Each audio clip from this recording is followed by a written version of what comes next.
இத்தாலியர்கள் தங்கள் மொழியை இசைமொழி என்பார்கள், இங்கிலாந்து மொழியை வாணிப மொழி என்பார்கள், பிரெஞ்சு மொழியை காதல் மொழி என்பார்கள், உருது மொழியை கவிதை மொழி என்பார்கள், சமஸ்கிருத மொழியை தெய்வ மொழி என்று சொல்லுவார்கள். ஆனால் தமிழர்கள் மட்டும்தான் தாம் பேசுகின்ற தமிழ் மொழியை தாய்மொழி என்று நாம் சொல்லுகின்றோம்.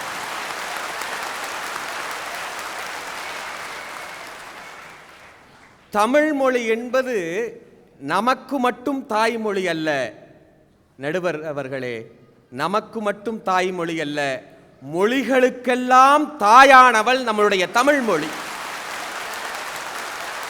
மொழிகளுக்கெல்லாம் தாயானவள். நம்முடைய பண்பாடும் கலாச்சாரமும் நேற்று பிறந்தது அல்ல என்பதை நான் பதிவு செய்கிறேன். 3 பேரும் பேசியதை வைத்து நம்முடைய கலாச்சாரமும் பண்பாடும் கவிழ்ந்து விட்டது என்று நினைத்து விட வேண்டாம்.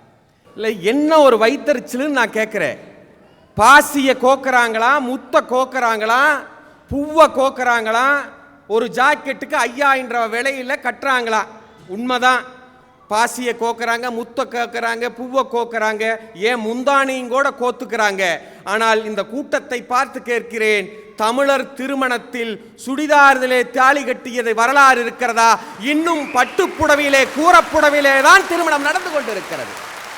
அதுதான் அந்த வரலாற்றும் அந்த பண்பாட்டையும் உள்ளே எடுத்துக்கொண்டிருப்பது என்பதை நாம் புரிஞ்சுக்கணும் இல்லையா? டாக்டர், நான் ஒன்று கேட்குறேன். ஒரு நோயாளி வர்றாப்புல, வருகின்ற பொழுது உடம்பு சரியில்லைன்னு போகும்போது நீங்கள் பீஸாவையும் பர்கரையுமா சாப்பிட சொல்கிறீங்க? கஞ்சி வச்சு குடியுமா, சரியா போயிடும். நீராவியில் வெந்த இட்லி சாப்பிடுமா, உனக்கு உடம்பு பூரணமாயிருன்னு சொல்கிறாங்களே. உலகத்திலேயே த வேர்ல்டு பெஸ்ட் டயட் உணவு என்ன தெரியுமா? நம்ம ஆத்தா சுட்ட இட்லி தாங்க உலகத்திலேயே பெஸ்ட் டயட்டு. சார், பேசணும்னா சுற்றும் முற்றும் பேசணும்னு சொல்லுவாங்க. நானும் பேச தொடங்கி இருக்கிறேன். உண்மையாவே சுத்தி முத்தி பார்த்து தான் பேசுறேன். நடுவர் அவர்களை, உங்களுக்கு முன்னாடி இருக்கிற கூட்டத்தையும் பாருங்க, உங்களுக்கு பின்னாடி இருக்கிற மெரினா கடற்கரையில் கூடியிருக்கின்ற கூட்டத்தையும் பாருங்க. இது மாட்டுக்காக கூடிய கூட்டம் அல்ல, தமிழனுடைய மானத்திற்காக கூடிய கூட்டம். இந்த கூட்டம் இருக்கும் வரை நம்மளுடைய பண்பாடும் கலாச்சாரமும் வாழாமல் செத்து விடுமா? பெரியோர்களை சிந்தித்து பாருங்கள். இருப்பது ஒரு உயிர்தான், இறப்பதும் ஒரு முறைதான். அந்த ஒரு உயிரும் ஒரு முறையும் தமிழுக்காகவும் தமிழ் இனத்திற்காகவும் போகட்டும் என்று பேரறிஞர் அண்ணா சொன்னதை தன் நெஞ்சிலே ஏற்றிக்கொண்ட இந்த தமிழ் இளைஞர்கள் என்ன செய்தார்கள் தெரியுமா? வாடி வாசல் திறக்கும் வரை என் வீடு வாசலுக்கு செல்ல மாட்டேன் என்று பறந்து கிடந்தார்களே. என்னுடைய தமிழ் பண்பாடும் கலாச்சாரம் கெட்டுச்சா? நான் கேட்கிறேன். தமிழனுடைய வாழ்க்கை முறை எப்படி தெரியுமா? திசையை 8ஆக பிரித்தான் தமிழன். திசையை 8ஆக பிரித்த தமிழன் இசையை 7ஆக பிரித்தான், சரிகம பதனி என்று. சுவையை 6ஆக பிரித்தான், கார்ப்பு, இனிப்பு, புளிப்பு, துவர்ப்பு, உவர்ப்பு என்று. சுவையை 6ஆக பிரித்த தமிழன் நிலத்தை 5ஆக பிரித்தான், குறிஞ்சி, முல்லை, மருதம், நெய்தல், பாலை என்று. நிலத்தை 5ஆக பிரித்த தமிழன் சுவாசிக்கின்ற காற்றை 4ஆக பிரித்தான், வாடை, கோடை, கொண்டல், தென்றல் என்று. சுவாசிக்கின்ற காற்றை 4ஆக பிரித்த தமிழன் பேசுகின்ற தமிழ் மொழியை 3ஆக பிரித்தான், இயல், இசை, நாடகம் என்று. பேசுகின்ற மொழியை 3ஆக பிரித்த தமிழன் தாம் வாழுகின்ற வாழ்க்கையை 2ஆக பிரித்தான், அகம், புறம் என்று. வாழ்க்கையை கூட 2ஆக பிரித்த தமிழன் ஒழுக்கத்தை 1ஆக வைத்தான், அதை உயிருக்கு மேலாக வைத்தான்.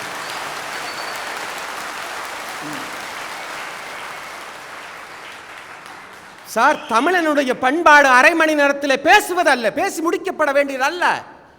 நீங்கள் எல்லோரும் மதுரைக்கு போயிருப்பீர்கள். எங்கள் நடுவர் மதுரைக்காரர் தான். பாண்டிய மன்னன் மீனாட்சிக்கு கோயில் எழுப்பினார். 17 கோபுரங்களை கொண்ட மதுரை மீனாட்சி அம்மன் கோயில் உங்களுக்கு தெரியும். அதிலே 4 கோபுரங்கள் மட்டும்தான் உயரமாக இருக்கும். வடக்கு, தெற்கு, கிழக்கு, மேற்கு என்று 4 கோபுரங்கள் உயரமாக இருக்கும். அந்த 4 கோபுரங்களிலும் தெற்கே இருக்கின்ற கோபுரம் தான் விமானம் உயரமாகவும் பெரிதாகவும் இருக்கும். எதற்கு அமைத்தான் தெரியுமா என் மன்னன்? பாண்டிய மன்னன். இந்த தேசத்திலே தெற்கே இருக்கின்ற தமிழர்கள் மட்டும்தான் நீதியையும் நேர்மையையும் ஒழுக்கத்தையும் பண்பாட்டையும் கலாச்சாரத்தையும் கட்டி காக்கிறார்கள் என்று உலகத்திற்கு பறைசாற்றுவதற்காகத்தான் அமைத்தான். இதை நிரூபிக்கட்டுமா? உச்ச நீதிமன்றத்திலே வழக்கு.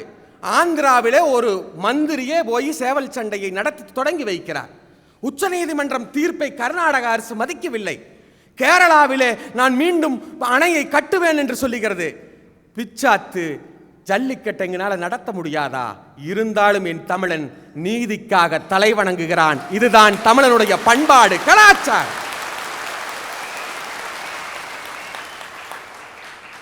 சார், பாண்டியனை பேசிவிட்டேன், சோழன் என்ன? என் தம்பி அழகாக சொன்னானே, மனுநீதி சோழன். ஒரு மாட்டுக்கே நீதி கொடுத்தவன் என்னுடைய தமிழன். நீங்கள் சிந்தித்து பாருங்கள். ஒரு தமிழன் தன்னுடைய பேச்சிலும் தன்னுடைய செயலிலும் தன்னுடைய செயல்பாட்டிலும் வலுமாறாமல் நிற்கின்ற ஒரே இனம் தமிழனம். ஒரு முறை அண்ணா, பேரறிஞர் அண்ணா அவர்கள் வெளிநாட்டுக்கு சென்றிருக்கிறார்கள்.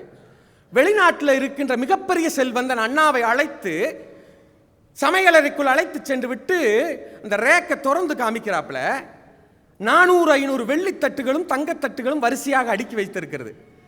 சாப்பிடுவது என்பதோ ஒரே தட்டில் தான், எதற்காக இவ்வளவு தட்டுக்கள் என்று அண்ணா கேட்கிறார். இந்த செல்வந்தன் சொன்னான், நாங்கள் ஒரு முறை சாப்பிட்ட தட்டை மீண்டும் ஒரு முறை சாப்பிடுவதற்கு 1 ஆண்டுகளுக்கு மேலாகும் என்று சொல்லுகிறார். அண்ணா சிரித்து கொண்டு சொன்னார், இது என்ன பெரிய விஷயம்?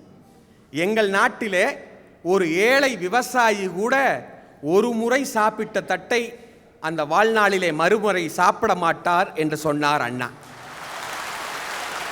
இந்த பேச்சிலே சத்தியம், நேர்மை எங்க இருக்கிறது தெரியுமா? சத்தியமாக சொல்லுகிறேன், ஒரு ஏழை விவசாயி ஒரு முறை சாப்பிட்ட தட்டை மறுபடியும் சாப்பிட மாட்டான். ஆம், வாழை இலையிலே சாப்பிட்ட இலையை மறுபடியும் அவன் தொட்டு கூட பார்க்க மாட்டான்.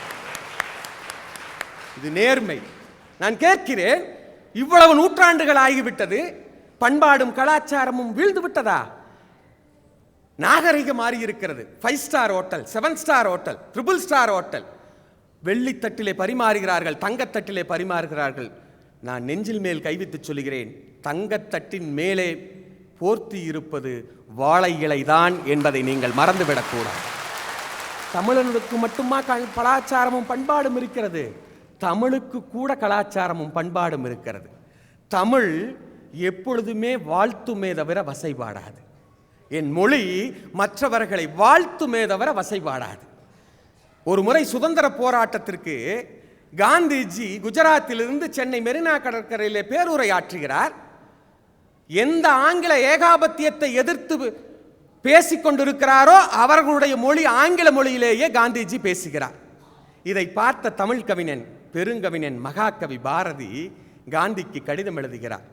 காந்திஜி, யாரை விரட்ட வேண்டும் என்று நினைக்கிறோமோ அவர் மொழியிலேயே நீங்கள் பேசுகிறீர்களே, இது நியாயமா என்று எழுதுகிறார். காந்திஜி படித்துவிட்டு பதில் கடிதம் மகாகவிக்கு எழுதுகிறார்கள். நீ எந்த மொழியில் நான் பேசினேன் என்று குறை சொன்னாயோ அதே ஆங்கில மொழியில் தான் நீ எனக்கும் கடிதம் எழுதியிருக்கிறார் என்று காந்திஜி எழுதுகிறார். காந்திஜிக்கு கைதட்டு விழுந்துருச்சு. இனி தமிழன் மகாகவிக்கு விழுப்போகிறது பாருங்கள். மீண்டும் கடிதம் எழுதுகிறார் மகாகவி காந்திஜிக்கு. அதனால்தான் அவர் கவி அல்ல, மகாகவி. என்னுடைய மொழி மற்றவர்களை வாழ்த்துவதற்குத்தான் பயன்படும் தவிர வசைபாடுவதற்கு ஒருபோதும் பயன்படுத்த மாட்டேன் என்று சொல்லுகிறார். சார், மொழிக்கும் இனத்திற்கும் பண்பாடு, அதுதான் சொன்னேனே, 5000 ஆண்டுகளான பண்பாடு நான் கேட்கிறேன். இன்னும் சாப்பிடுவதற்கு முன்னால் காகத்திற்கு சாதம் வைத்து விட்டுத்தான் சாப்பிடுகிறோம். சாப்பிட்ட பிறகு இலையிலே மீதி வைத்து நாய்க்கு கொடுத்துத்தான் பழக்கம் இருக்கிறது. சார், விளைஞ்ச பொருள்ல பாதி நம்மளுக்கு, மீதி நம்மள விலங்குகளுக்கு. இன்னும் அதுதான் சார் தமிழ் பண்பாடு. கதிர் நம்மளுக்கு, தட்டு மாட்டுக்கு, நெல் நம்மளுக்கு, உம்மி மாட்டுக்கு பிரிச்சு நம்ம கொடுத்துட்டு தான் சார் இருக்கிறோம். அதான் சார் பண்பாடு நான் கேட்கிறேன். சார், இன்னைக்கும் தமிழன் வீட்டுக்கு போனா வாங்க உட்காருங்கன்னு குடிக்க தண்ணீர் கொடுத்துட்டு தான் இருக்கிறோம். அந்த பண்பாடுமா இல்லை? இவங்க 3 பேர் என்ன வேணாலும் பேசிட்டு சார் நான் கேட்கிறேன். என்ன வேணாலும் பேச, குடிங்க, உட்காருங்க, முடிஞ்சா சாப்பாடு கொடுக்கிறோம். அதை விட தமிழனுடைய பண்பாடு எங்கே நிற்கிறது தெரியுமா? வந்தவர்களை உட்கார வைத்து நாம் நின்று கொண்டு நல்லா இருக்கிறீங்களா, பயணம் எப்படி இருக்கிறது என்று கேட்கிறோம். என் நண்பன் கேட்டான், மரியாதை என்பது நிற்பதில் தான் இருக்கிறதா என்று கேட்டான். நான் சொன்னேன், நிற்பதில் இருக்கிறதா இல்லையா என்று எனக்கு தெரியாது, ஆனால் நின்றால் மரியாதை நிற்கும் என்று நான் சொல்லி முடித்தேன். என் பாட்டனார் கணிகன் பூங்குன்றனார் சொன்னார், யாதும் ஊரே யாவரும் கேளீர் என்று சொன்னார். தமிழனுடைய பண்பாட்டை பாருங்கள். எல்லோரும் ஓர் இனம், எல்லோரும் ஒரு சொந்தம் என்று என் பாட்டனார் சொன்னார். அதைத்தான் 2007 இங்கிலாந்து பாராளுமன்றத்திலே இப்பொழுது இல்லாமல் இருக்கலாம் ஆனால் இதயத்தில் என்றும் நிலைத்திருக்கின்ற முன்னாள் ஜனாதிபதி அப்துல் கலாம் ஐயா அவர்கள் இங்கிலாந்து பாராளுமன்றத்திலே யாதும் ஊரே யாவரும் கேளீர் என்று பேசுகின்ற பொழுது இங்கிலாந்து பாராளுமன்றமே எழுந்து நின்று கைதட்டியது என்று சொன்னால் அதுதான் நம்முடைய தமிழ் பண்பாட்டுக்கும் கலாச்சாரத்துக்கும் கிடைத்த வெற்றி என்பதை மறந்துவிட முடியுமா? தமிழ் பண்பாட்டையும் கலாச்சாரத்தையும் பேசுவதற்கு எங்கள் நடுவரோடு நான் பல வெளிநாடுகளுக்கு சென்றிருக்கிறேன். எங்களுடைய பேச்சு நிகழ்ச்சி மலேசியாவிலே நடந்தது. ஒரு தமிழச்சி குட்டப்பாவாடையோடு அந்த சீன தேசத்து உடையோடு வந்து பேச வந்தார்கள். ஆனால் வந்து நின்றவுடன் அவர் கேட்ட வார்த்தை நடுவரை பார்த்து, ஐயா வணக்கமுங்க, நல்லா இருக்கீங்களா, பசி ஆறிட்டீங்களா, சாப்பிட்டீங்களா அப்படிங்கிறத கேட்டாங்க. நான் வியந்து விட்டேன். பார்த்தேன், உடை எங்களுக்கு வியப்பளிக்கிறது, ஆனால் பேச்சு அப்படியே இருக்கிறதே என்று சொன்னவுடன் அந்த தோட்ட தொழிலாளியுடைய மகள் என்ன சொன்னார் தெரியுமா? நாங்கள் உடை வேண்டுமானாலும் குட்டைப்பாவாடை அணிந்திருக்கலாம், ஆனால் உள்ளம் இன்னும் தமிழச்சியாகவே வாழ்ந்து கொண்டிருக்கிறோம் என்று சொன்னார். நான் தமிழகத்திற்கு அப்பாற்பட்டு சொல்லுகிறேன். வசிக்கின்ற வீடுகளும் உடுக்கின்ற உடைகளும் உண்ணுகின்ற உணவுகளும் வேறுபட்டு இருக்கலாம். நான் பார்த்த 7-8 தேசத்திலே தமிழனும் தமிழச்சியும் இன்னும் தமிழ் பண்பாட்டையும் தமிழ் கலாச்சாரத்தையும் கட்டி காத்து வருகின்ற காரணத்தினால் பிரச்சனைகள் வரும். நேற்று நோட்டு பிரச்சனை, இன்று மாட்டு பிரச்சனை, 4 ஆண்டுகளிலே ஓட்டு பிரச்சனையும் வரும். ஆக ஒருபோதும் தமிழ் பண்பாடும் கலாச்சாரமும் வீழ்ந்து விடாது என்று சொல்லி போய் வருகிறேன் என்று விடைபெறுகிறேன். ஏன் என்று சொன்னால் இன்னும் தமிழ் பழக்கத்திலே போகிறேன் என்று சொன்னால் அது கெட்ட இடம், போய் வருகிறேன் என்று சொன்னால் அது நல்ல இடம். நல்ல இடத்தை வணங்கி விடைபெறுகின்றேன். நன்றி, வணக்கம்.